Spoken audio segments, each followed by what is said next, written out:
কর্ম অক্ষম শ্রমিকের পাশে দাঁড়ালো স্বেচ্ছাসেবী সংগঠন। মানুষের জন্য মানুষের পাশে এসে দাঁড়ালো এই সংগঠনের সদস্যরা। মালদা জেলার হরিশ্চন্দ্রপুর ১ নম্বর ব্লকের ভিঙ্গল গ্রাম পঞ্চায়েতের রহমতপুর গ্রামের বাসিন্দা মান্নান আলী। বাড়িতে প্রায় ১ মাসের খাবার তুলে দেওয়া হয়। পরিবার সূত্রে জানা গিয়েছে ৮ বছর আগে পাঞ্জাবে পরিযায়ী শ্রমিকের কাজ করতেন, কিন্তু সেখানে পর্যাপ্ত রোজগার না হওয়াতে মানসিক অবসাদে বিষ খেয়ে নেন।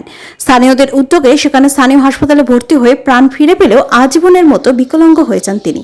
হারিয়ে ফেলেন কর্মক্ষমতা। এরপর গ্রামে ফিরে আসেন। স্ত্রী ও ৩টি ছোট ছোট ছেলেকে নিয়ে প্রায় অনাহারে দিন কাটাচ্ছিলেন। সেই খবর সোশ্যাল মিডিয়ার মাধ্যমে জানতে পারেন মালদহের জেলাশাসক নিতিন সিংহানিয়া। শনিবার দিন জেলা শাসকের নির্দেশে সেই বিকলাঙ্গ পরিযায়ী শ্রমিককে হুইল চেয়ারে ব্যবস্থা করে দেন হরিশ্চন্দ্রপুর ১ নম্বর ব্লকের বিডিও সৌমেন মণ্ডল। পরবর্তীতে পাশে থাকার আশ্বাস দেন। তারপরে আজ এলাকার এক স্বেচ্ছাসেবী সংগঠনের সদস্যরা পরিবারটির হাতে চাল, ডাল, তেল, শাকসবজি সহ প্রায় ১ মাসের খাবার তুলে দেন। পাশাপাশি পরবর্তীতে পরিবারটির আরও অন্যান্য সাহায্য করা হবে বলে জানিয়েছেন তারা।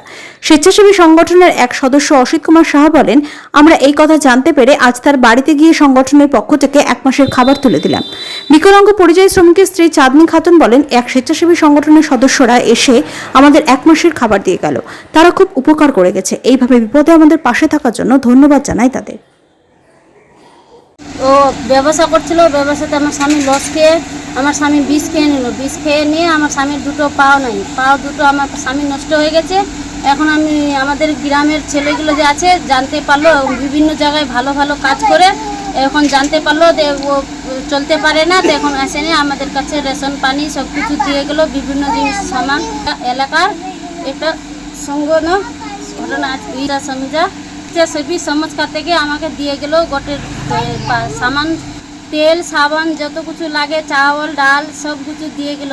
এখন যারা পাশে দাঁড়ালো ওদেরকে আমি অনেক ধন্যবাদ জানাই। ওরা যেন ভালো আমাদের কাছে ওর হতে পারে। সরকারি সাহায্য আমার স্বামী যে এখন চলতে ফিরতে পারছে না, আমি সরকারের সাহায্য এটাই চাচ্ছি যে আমার স্বামীকে কিছু করে দে, তো আমি যাতে ওটা নিয়ে নড়াচড়া করে খেতে পারি।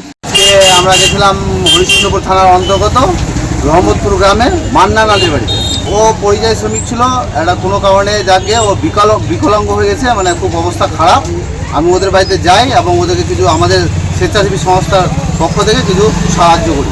চাল, ডাল, আলু, পেঁয়াজ যত কিছু লাগে সামগ্রী জিনিস আমরা A to Z দিয়েছি ওদেরকে। ১ মাসের রেশন দিয়েছি। আর আশা করি আপনারা পাশে দাঁড়াবেন। আমরা দাঁড়াইছি, এমনি দাঁড়াইছি, আপনারা পাশে দাঁড়ান। পরে অন্যরকম সহযোগিতা করবো। তারপরে প্রশাসনকে জানিয়েছিলাম, প্রশাসন থেকে একটা হুইল চেয়ার দেওয়া হয়েছে এবং মাসে মাসে যে স্পেশাল জিআরের ব্যবস্থা হয় সেটার ব্যবস্থা করে দেবেন উনি বলেছেন। ওনাকে হ্যান্ডিক্যাপ ভাতাও করে দেবেন এমনি আশ্বাস দিয়েছেন। ভালো কাজ করে ছেলেপেলে ওরাই আমাদেরকে সাহায্য করে গেল। আজকে ডাল, চাউল, রসুন, পেঁয়াজ যা কিছু লাগে, সংসারে যা কিছু লাগে সব কিছুই দিয়ে গেছে খাওয়ার মধ্যে। বিভিন্ন জায়গায় ভালো কাজ করে সে আমারও আজকে আমারও কাজ করে গেছে। সংগঠন একটা জড়িত, আমাদের সংগঠনে সেই এলাকায় একটা দেওয়া গেল। আমার অসুখ হয়ে আমি পঙ্গু হয়ে গেছি, দুটো পা নাই আমার।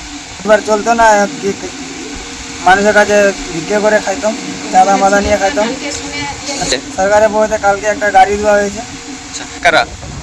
আমাদের এলাকার ছেলেরা এসেছিল, যারা ভালো কাজ করে ওরাই আমাকে দিয়ে গেছে।